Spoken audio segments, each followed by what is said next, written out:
ومن أهل العلم من قال أنه إذا واظب على الأذكار المأثورة في الصباح والمساء في الأوقات والأحوال المختلفة في الليل والنهار فهو من الذاكرين الله كثيرا والذاكرات. وبعض أهل العلم يرجح ذلك إذا أدى الفرائض ثم استقبل الليل بذكر طويل جميل. وردك أنت الذي تكتبه، وردك أنت الذي تقترحه.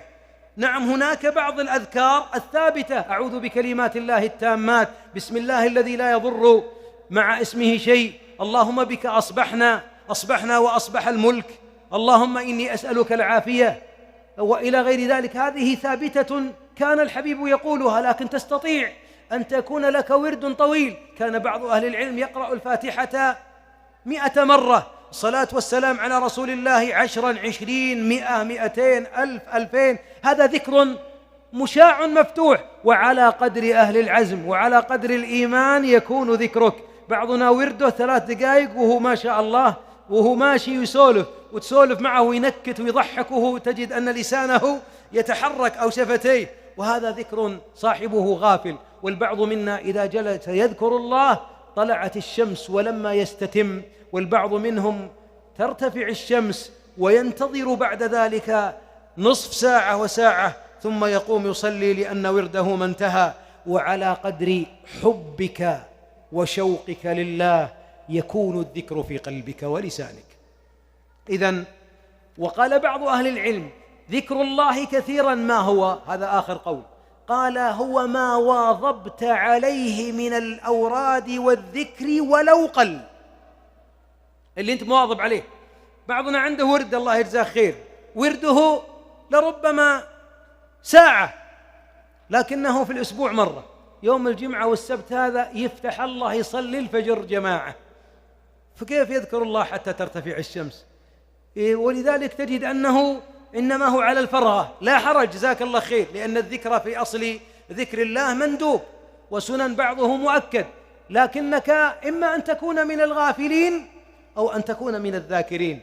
فأقول إذا واظبت على ورد ولو قليل تكون من الذاكرين الله كثيرا، لأنك لا تتركه في سفر ولا حضر، على جنبك وأنت قائم وأنت تمشي وأنت متوضئ غير متوضئ. واختلف أهل العلم في من كان عليه جنابة هل يجتنب الذكر، ورجح جمع من أهل العلم أن الجنب يجتنب ذكر الله حتى يغتسل، ولذلك يكره أن يطيل الإنسان فترة الجنابة دون أن يغتسل، لأنه ينبغي أن يتوقف عن الذكر حتى يغتسل، فليبادر في الغسل أو يخفف الجنابة بالوضوء كما فعله عليه الصلاة والسلام، ثم بعد ذلك يغتسل بصلاته. أيها الأحباب، تأملوا في فقه الصحابة رضي الله عنهم في سؤال الله جل وعلا في أبواب الذكر أو في غيرها، سؤال الحبيب عليه الصلاة والسلام أعمالا يريدون التشبث بها. أحبابي، لو قيل لأحدنا أن هذا العام الجديد، الله يمد في أعماركم على الطاعة، هو آخر عام لك، لتغير ورده ولا لا، وتغير ذكره، ولا ختم القرآن في كل 3 مرة، ولا أطال السجود والقيام، ولا ذكر الرحمن. بعضنا ليس في ورده لا إله إلا الله وحده لا شريك له، له الملك وله الحمد وهو على كل شيء قدير 100 مرة. يرفع لك في حديث صححه الألباني 1000 حسنة، ويمحى عنك 1000 سيئة، وينداح عنك الشيطان، يبتعد الشيطان عنك، ولا يكون على الأرض رجل خير من عمل عملا من الذكر خيرا من عملك إلا رجل فعل فعلك. وأيضا ورد في فضلها أنك تكون كمن أعتق 10 من ولد إسماعيل بلا إله إلا الله وحده لا شريك له، له الملك وله الحمد وهو على كل شيء قدير. لماذا لا تجعلها في وردك؟ سبحان الله وبحمده 100 مرة تمحو الخطايا ولو بلغت عنان السماء. سبحان الله وبحمده سبحان الله العظيم تغرس لك في الجنة نخلة، بل هي الكلمتان اللتان يحبها الرحمن، ثقيلتان حبيبتان إليه جل وعلا.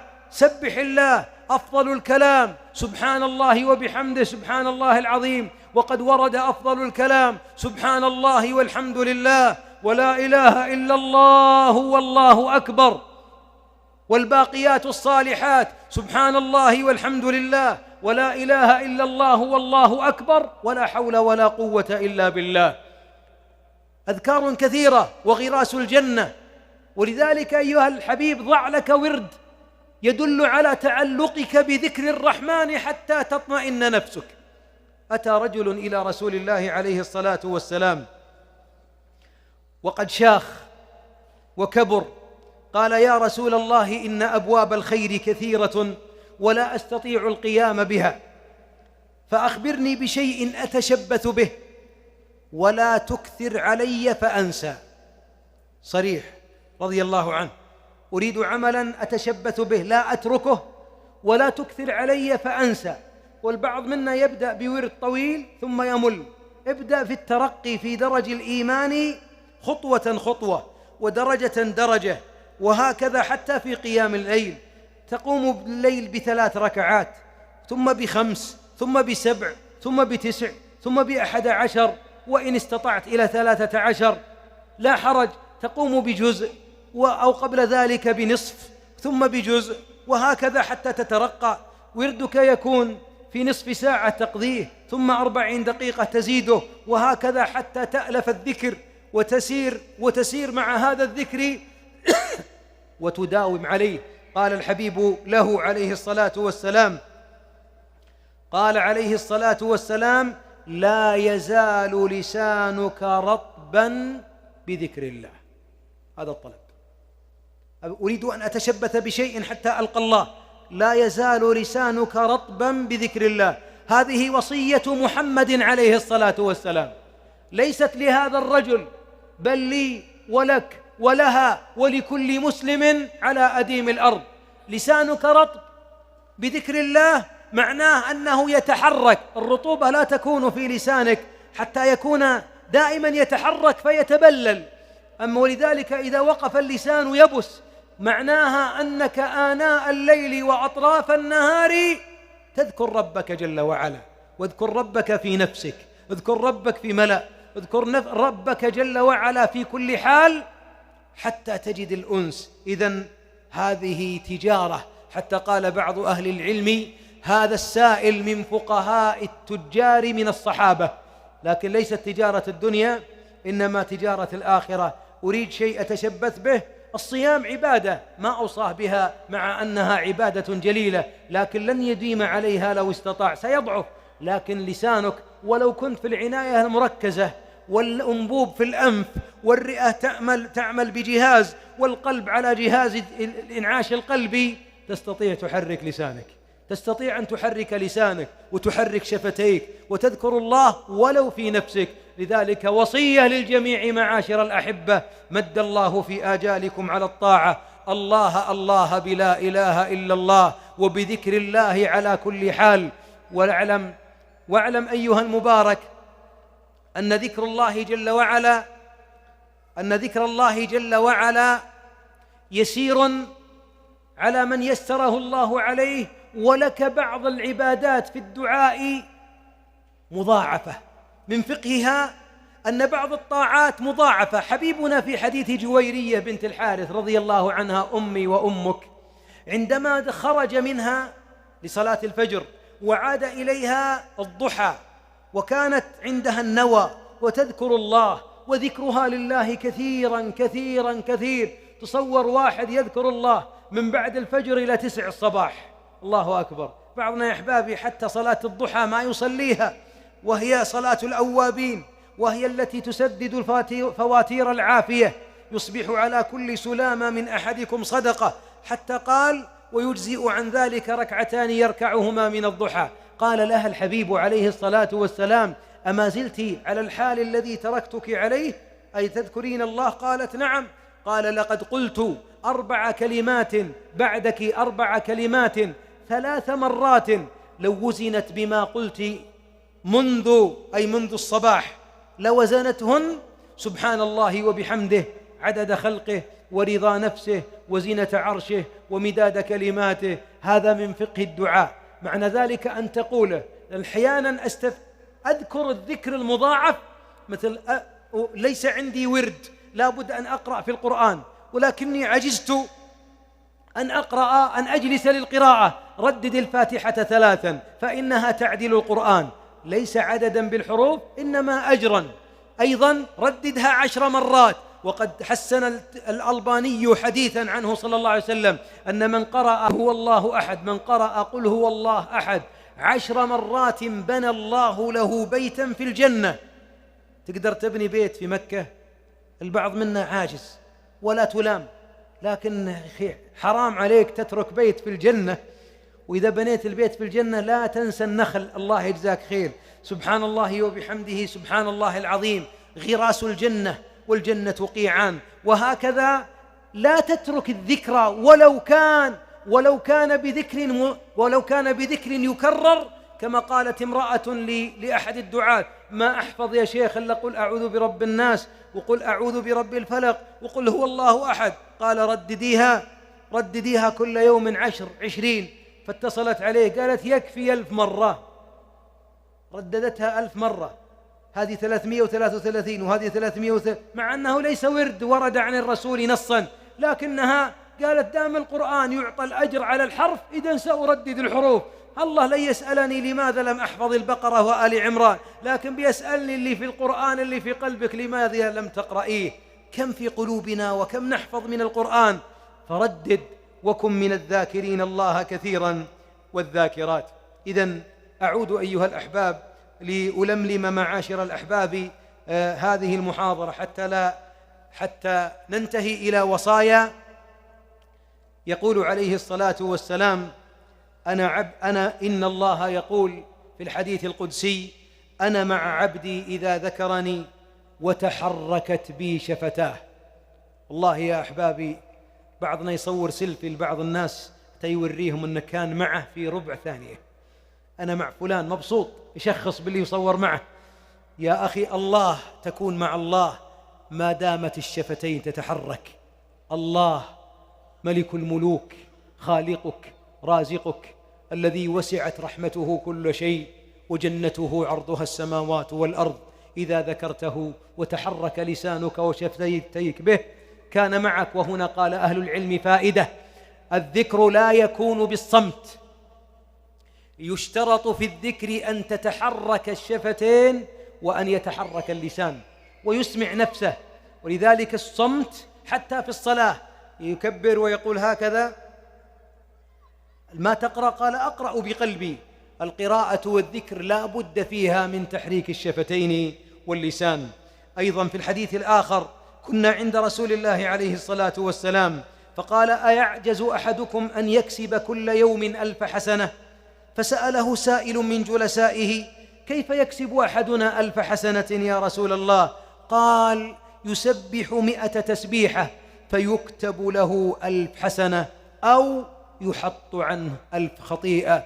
رواه مسلم. الله أكبر، الذنوب كثيرة أوحشتك 100 تسبيحة، سبحان الله سبحان الله سبحان الله، أو سبحان الله وبحمده سبحان الله وبحمده، أو سبحان الله وبحمده سبحان الله العظيم. أي تسبيح، أو سبحانك اللهم ربنا وبحمدك اللهم اغفر لي، فتجمع التسبيح والتحميد والاستغفار بدعاء واحد، أو لا إله إلا أنت سبحانك إني كنت من الظالمين، تسبيح واستغفار واتهام للنفس بالتقصير وتحقيق للعبودية، كل هذا بذكر الله. نعم، فكفر عنك جبال الذنوب ولا يهلك على الله إلا هالك. أيضا يقول عليه الصلاة والسلام: يقول: جاء أعرابيان إلى رسول الله عليه الصلاة والسلام فقال أحدهما: يا رسول الله، أي الناس خير؟ قال: طوبى لمن طال عمره وحسن عمله. وقال الآخر: أي العمل خير؟ قال: لاحظ، أفضل الأعمال أي العمل خير؟ طال عمري، ماذا أفعل؟ قال الحبيب: أن تفارق الدنيا ولسانك رطبا بذكر الله. صححه الألباني. كيف تستطيع أن تخرج من الدنيا ولسانك رطب؟ إلا أن يكون اللسان في جميع الحالات حتى على جنبك. لماذا أحبابي سبحان الله والحمد لله والله أكبر 34؟ لماذا تثقل على بعضنا ويتثاءب عند النوم فلا يقولها؟ لماذا آية الكرسي؟ وآية الكرسي تجعل عليك حارسا وعلى رأسك ملك وفي شعارك ملك، لماذا ثقيلة على بعضنا؟ لماذا لا نجمع الأكف كما كان الحبيب يجمعها، ثم ننفث ونقرأ المعوذتين وننفث على البدن ونرقي أنفسنا؟ لماذا البعض إذا وضع جنبه فورا جاء النوم، ولو أنه أراد يذكر الله ما كمل التسبيحات 30 الأولى أو 33 الأولى؟ إن الشيطان يكسلنا فاستعيذوا من عدوكم. أيضا يقول عليه الصلاة والسلام: طوبى لمن وجد في صحيفته استغفارا كثيرا. هنيئا لك، استغفر الله، إن الحسنات يذهبن السيئات، ذلك ذكرى للذاكرين. ولذلك من كان يستغفر لا يهلك، بل هي أمان من العذاب، وما كان الله معذبهم وهم يستغفرون. أيضا يقول صلى الله عليه وسلم: أفضل الذكر لا إله إلا الله. أحبابي، ما تلاحظون الأطفال قديما إذا أراد كبار السن أن يلاعبوهم ماذا يقولون؟ لا إله إلا الله، ويبتسمون. والله يا أحبابي قل ذكر الله حتى في مناغاتنا لأطفالنا، وتلقى بعض الأطفال أول كلمة يقولها أن يلعن، نسأل الله العافية، أو أن يرقص. ما تلاحظ طفل بسنتين تطلع عنده شيلة ولا صوت من المزامير ويقعد يرقص؟ يا ولد يركض الله يحفظ. أبوه ما ذكر الله عند إتيان أهله وما سمى الله فوخزه الشياطين، ثم أتى الآن يسمع اللعن والشتم والملاعنة ولا يسمع ذكر الله، فخرج طفل منزوع الحصانة الشرعية يحب الطرب ولا يحب الذكر. ولذلك آخر الرسائل أقولها وأختم: من أراد الطمأنينة وأراد أن يرضى الله عنه، وأراد الشيطان ينزاح عنه، وأراد الهم أن يرحل من صدره وبيته وعينه، إذا أراد الفرح في القلب ليستقر سعيدا ويقوى بدنه وينور الله وجهه وقلبه ويريد الرزق، وأمر أهلك بالصلاة واصطبر عليها لا نسألك رزقا نحن نرزقك. ما علاقة الرزق بالصلاة؟ الذكر بالصلاة، الصلاة ذكر، ومن داوم الذكر والصلاة يرزق، لا يمر عليه هم ولا غم. من أراد أن يشعر بالمراقبة، ومن أراد دمعة الخلوات، رجل ذكر الله خاليا ففاضت عيناه. من أراد أن يفتح الله له أبواب العلم، واتقوا الله ويعلمكم الله. من كان يريد الهيبة والوقار والنور